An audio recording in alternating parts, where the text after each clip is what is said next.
이 문제는 작년 수능 29번이고 확통에 해당이 됩니다. 일단 보시면 그러니까 정규 분포가 두 개가 나와 있는 상태가 되고요. 하나는 x, 하나가 y라고 표현을 했고 어떠한 조건을 갖고 있는데 모든 실수 x라고 하는 부분이 일단 중요해지지 않을까.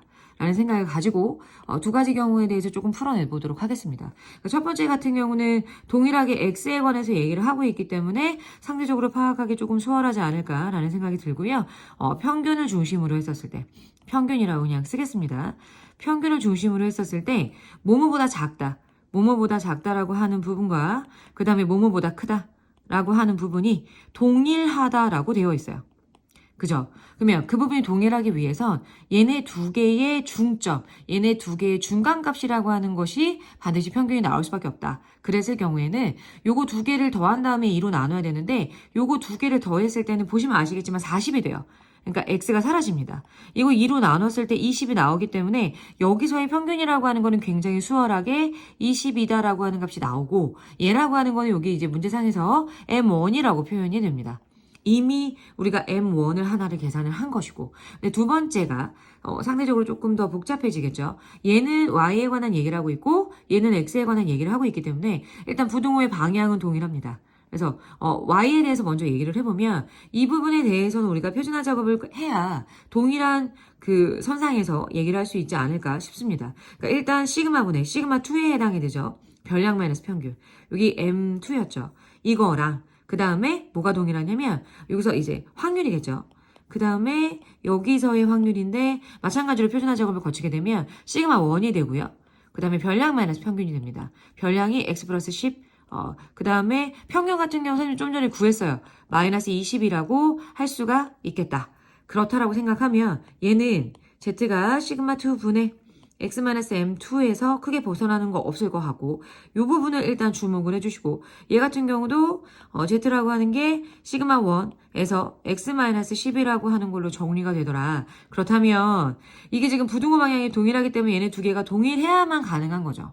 그래서 동일하다라고 일단 생각을 해주시고 그렇다라고 하면 시그마 2 분의 x-m2와 그 다음에 시그마 1 분의 x-10이 있다라고 했을 때 선생님 같은 경우는 크로스 할 것 같아요. 크로스 한다라고 생각했을 때 x 시그마 2 마이너스 10 시그마 2가 될 것이고 우변 같은 경우는 x 시그마 1과 그 다음에 마이너스 m2 시그마 1이 되는 모양이겠죠. 근데 재밌는 게 뭐였냐면 선생님이 아까 전에 중요하다라고 얘기한 부분이 하나가 있습니다. 뭐가 있냐면 모든 실수라고 하는 부분이 너무 중요하죠. 모든 실수 x라고 하는 것은 양쪽에 대해서 x랑 상관없이 무조건 동일해야지만 가능하기 때문에 그렇다라고 생각하면 x에 관한 1차식처럼 생각해서 시그마 1과 시그마 2가 무조건 동일하다라고 얘기를 할 수가 있고 그러면 만약에 시그마 1하고 시그마 2가 동일하다라고 하는 전제 하에서 이 앞에 숫자도 동일해져야 되기 때문에 그러한 M2라고 하는 건 우리가 10이라고 얘기할 수 있었다는 거죠. 그래서 우리가 지금 M2 구했고 M1이라고 하는 걸 좀 전에 20이다라고 구한 상태에서 그러면 최종적으로 구해야 되는 것은 무엇이냐 라고 했었을 때 지금 X에 대해서 15부터 20까지 그 다음에 Y에 대해서 15부터 20까지를 구하라는 얘기로 보여집니다. 이게 만약에 두 개 더했을 때 0.477이 나왔을 때의 값이 뭔가가 필요하다. 왜냐면 우리가 현재 시그마 1하고 시그마 2를 구한 상태는 아니기 때문에 구해본다라고 생각하면 그럼 내가 실질적으로 구해야 되는 게 P, X에 대해서 15부터 20까지라고 했던 것 같고요.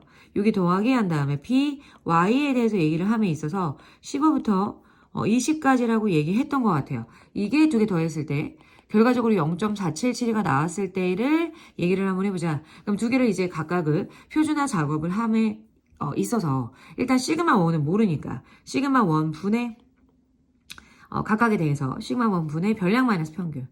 평균이라고 하는 게 여기서는 이제 M1이라고 하는 게 우리가 아까 20이 나왔기 때문에 이거를 해주시고 Z라고 바꿔주시고 마찬가지로 시그마 1 분의 별량 마이너스 평균이니까 이런 모양이 나올 수 있었겠죠. 근데 얘라고 하는 거는 우리가 얘기했었을 때 이게 지금 마이너스 5가 되는 상태가 됐고 그 다음에 여기가 0이 되게끔 만드는 거잖아요. 그쵸? 근데 그 부분 같은 경우는 0부터 시작해서 시그마 1 분의 마이너스 5였지만 5까지인 부분하고 동일해지지 않을까. 어차피 0을 중심으로 양쪽이 대칭이기 때문에 이 부분에 대한 확률과 그 다음에 이 부분 같은 경우도 내가 만약에 계산을 해본다고 생각하면 시그마 2분의로 가져야 돼요. 그러니까 별량 마이너스 평균. 여기서의 평균은 일단 10인 상태고요. 별량이 15이기 때문에 15 마이너스 10 하고 Z로 바꾼 다음에 그 다음에 시그마 2분의 별량 마이너스 평균 똑같네요. 그죠?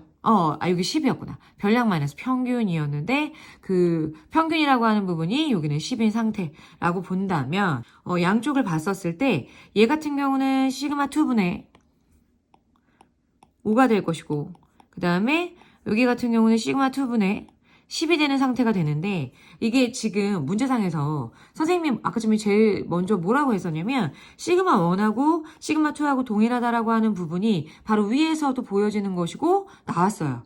그럼 이걸 내가 시그마 1으로 만약에 대체를 시킨다라고 생각하면 이 부분이 연결된다라고 볼 수 있을까 없을까? 연결된다라고 볼 수 있겠죠. 이 부분이 동일한 상태가 되기 때문에 최종적으로 봤었을 때는 Z라고 하는 부분이 0부터 시작해서 시그마 1분의 10까지라고 얘기할 수 있다는 거죠. 근데 0.477이 나온다라고 하는 거는 어디부터 어디까지냐면 0부터 2까지다라고 하는 조건이 존재하기 때문에 얘라고 하는 게 뭐가 나왔다? 2였다라고 볼 수 있었다는 거죠. 그렇기 때문에 시그마 1이라고 하는 것도 2가 나오기 위해서는 5가 나올 것이고 시그마 2라고 하는 것도 마찬가지로 5가 될 수 있겠죠. 그러면 우리가 구하고자 하는 시그마 2 5에다가 M1이라고 하는 20이라고 하는 값이 나와서 최종적으로는 25라고 하는 값이 나오더라.